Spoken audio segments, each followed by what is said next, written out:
Faly miarabantsika rehetra indray mpanaraka ny chaîne YouTube vaovao malagasy. Ny mahakasiky ny raharaha politika fa indrindra raharam-pirenena mbôsibôsy fakafakana zarazaraintsika eto. Ary indrindra ny faneho-kevitra nataon'ny Hajo Andrinarivelo izay milaza fa hoe bokatrosa tokoa itsika malagasy na Madagasikara malalantsika ity. Voalohany amin'izany bokatrosa ny Jirama masiaka ny délestage amin'izao fotoana izao. Bokatrosa ihany koa ny Air Madagascar tsy tapopoka manko amin'izao hoe aiza manana avion ve tsika malagasy ity. Bokatrosa ihany koa ny fary malagasy na eo ny fanafody rehetrarehetra mamokatra ve ary misy mpanjifa ve izany fary malagasy izany. Eo ihany koa bokatrosa ny Ukraine ary manana sambo ve tsika ty ary tsy manana sambo ihany koa tsy hay hoe ahoana. Ary hitatsika bokatrosa koa ihany tsika amin'ity teleferika ity. Ary hitatsika manko zavatra io fa trosa mihoapapana izany. Tsy mangarahara hoy ny Hajo Andrinarivelo ny fitantanana n'ireo orinasam-panjakana ireo kanefa dia ny vahoaka malagasy 30 tapitrisa na 30 millions no hibaby ilay trosa avy amin'ny mpamatsy vola ireo. Na ireo mampiasa jiro zany na tsia dia samby handoa io trosa io.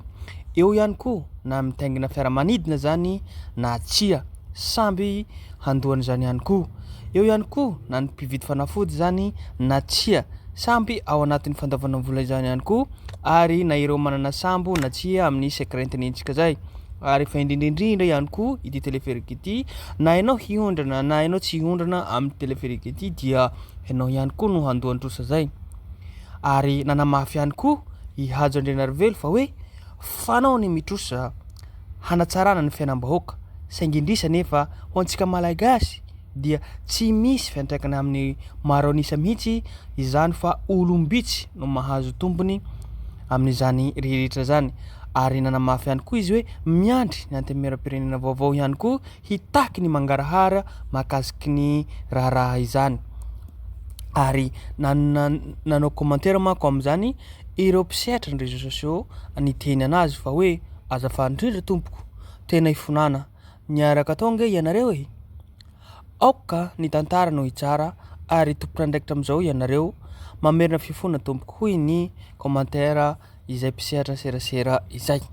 Namaly ihany koa i Hajo Andrinarivelo fa hoe miarahaba anao tompoko niaraka tokoa izahay ary izaho dia tsy nandaha mihitsy ireo andraikitra nifanandrify tamiko. Ireo nifanandrify tamiko iaho ny asa rehetra natao dia nizahana ho an'ny tombotsoan'ny maro anisa ary ny vola azo avy amin'ny mpiara-mombonantoka dia natao hampiasaina ho an'ny tombotsoa iombonana anjarany ireo nandimby no nanohy ny asa. Marary soa hoy Hajo Andrinarivelo. Ary nanome fisarona ihany koa ary ny voavaly manko ny fanontaniana manitikitika izany rehetra zany.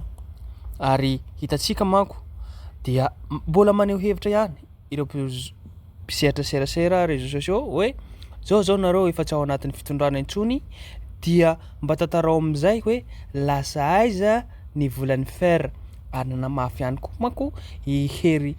i Hajo Andrinarivelo fa hoe miarabanao efa nazavaiko ity resaka ty azonao arahana ato amin'ity horonan-tsary ity. Dia izay ihany koa no vaovao maresaka azontsika ambara arahintsika faneho-kevitra izay nataony Hajo Andrinarivelo izay. Amin'izao fotoana izao manko efa tsy masasaina efa tsisy vahoaka miraharahan' zany trosatrosa zany satria mbola ao anatin'ny tsy fahatsapana izany ny vahoaka no fahantrana misy amin'ny tany firenentsika zay. Na dia misy trosa mihoapapana dia efa tsy miraharaha zany intsony ny vahoaka efa leo efa kivy tsisy fanantenana intsony.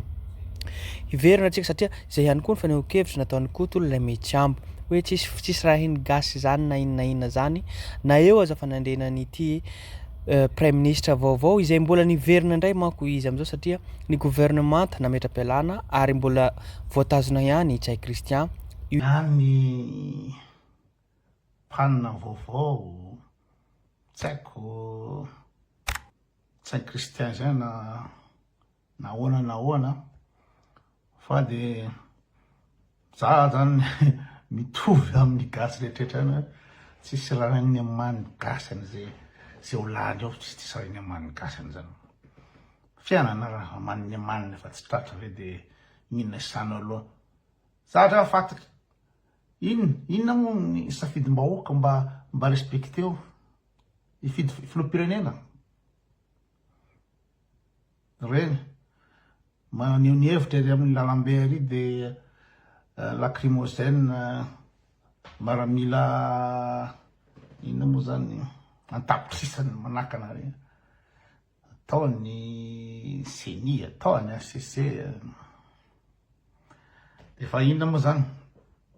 zay ataony zalahy eo zay ataony zalahy eo fa inona moa ny gasy zao fa voalohany amin'ny fahatrana isan'olona eran-tany tsy fa voalohany inona moa zany faharoa farany amin'ny anoanana de inona koa tsy haiko hoe inona hoentin-dralahy azy le firela fa aloha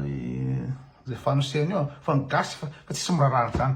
ihana ve iry benafindra mipetraka ary ambody bonara ve de isany amany benafindra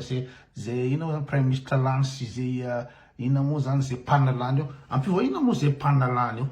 igny anova inona amin'ny quotidian'ny le gasy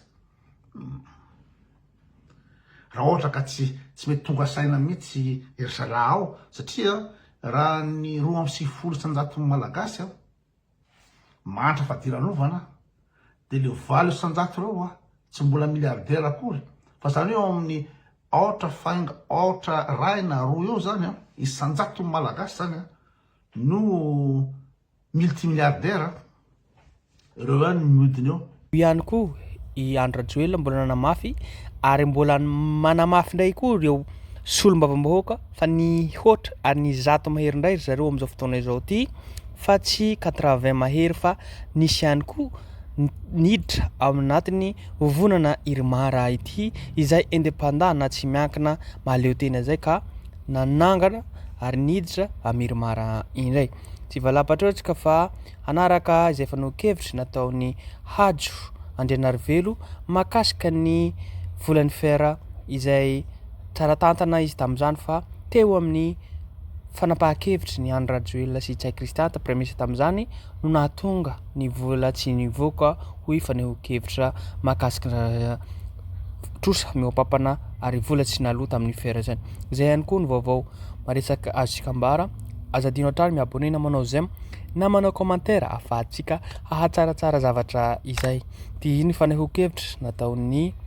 Hajo Andrianarivelo makasika ny volany fera izay potika avokoa ny lalam-pirenena eto Madagasikara vokatry ny tsy fisiany ny fikojanana mikaikaiky manoloana izany ireo mpisehatra isan'ny tokony sy mpampiasa lalana fahasimban'ireo lalam-pirenena izay ny amafy hatramin'ny nanapahany Tsay Christian sy Andra Joel toy ny fanapahana izay tsy mazava ary na ny ministry ny asa vaventy tamin'izany fotoana azy miandry ny valiny ny fanadihadiana nolazaina fa nisokatra raha ny antony atao anatiny ato dia tsy misy fa dia voalaza resaka foana no eno hatramin'izay hoe misy fanodikodonam-bola atao anatin'izy io nataon'ny fitondrana teo aloha tianoko marihana fa misy commissaire au compte mitatana ny manaramaso ny volan'ny fond routier ary ny mpitatana amin'ny fond routier tamin'izany tamin'ny fitondrana teo aloha sy hatramin'izao dia mitovy ihany raha ohatra ny secrétaire exécutif fotsiny ka raha nisy alina ny fanodikodonam-bola maninona moa izany mbola nitendrena fanondroany indray ao anatin'izay sehatra zay ary dia eo akaikin'izay koa misy hoe misy novaina reta teo arina misy marché fictif ao anatiny eo voalohany indrindra aloha tsy nisy inspection nandritry ny 2024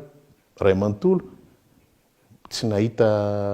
zany marché fictif zany raiky amin'ny 2024 mbola tsisy an'izany koa